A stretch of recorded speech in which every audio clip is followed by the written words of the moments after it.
The hot water heater is an excellent conductor of heat. It only needs 40 minutes to heat 40 gallons of cold water. But the hot water heater is also a terrible conductor of heat. It retains heat in its hot water, rather than transfer it to the outside air. Thanks to its split personality, the hot water heater is a master of one-way heat transfer. From the flame to the water, heat flows. From the water to outside air, heat does not flow. But how does it work? The heat source in this gas water heater is the burner flame. A chimney extends from the bottom to the top of the reservoir to efficiently transfer heat. Cold water comes in through the top, descends through a pipe, absorbs heat, and leaves through the exit pipe. Now, how can the hot water heater be a conductor when it's time to heat the water, and an insulator when it's time to keep heat in? In order to understand its split personality, we have no choice. Time to open her up.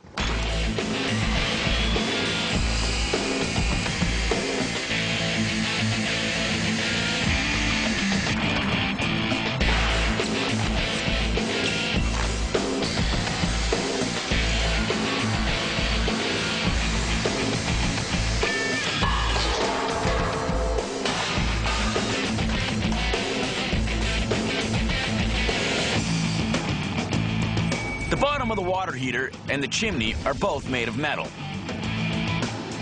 That's not for nothing. Metals do a fantastic job of conducting heat from one place to another.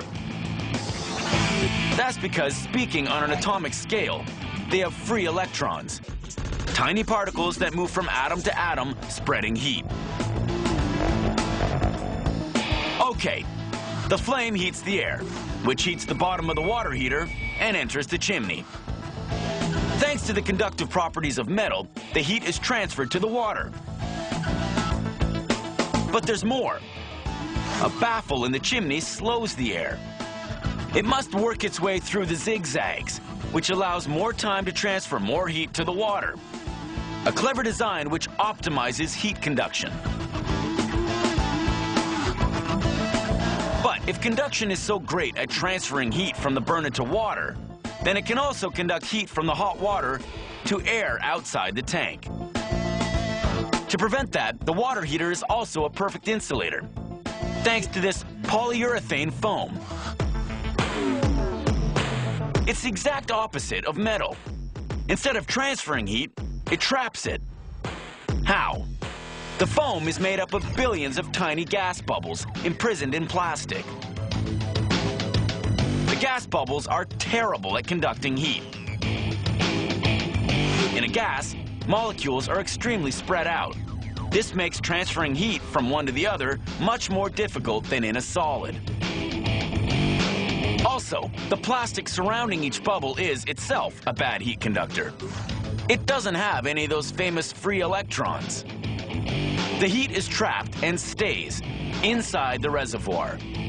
Thanks to insulation, the water heater keeps water hot a long time. The water heater really does have a split personality. There's no possible doubt. It's an excellent conductor, transferring maximum heat from the burner to water in the reservoir.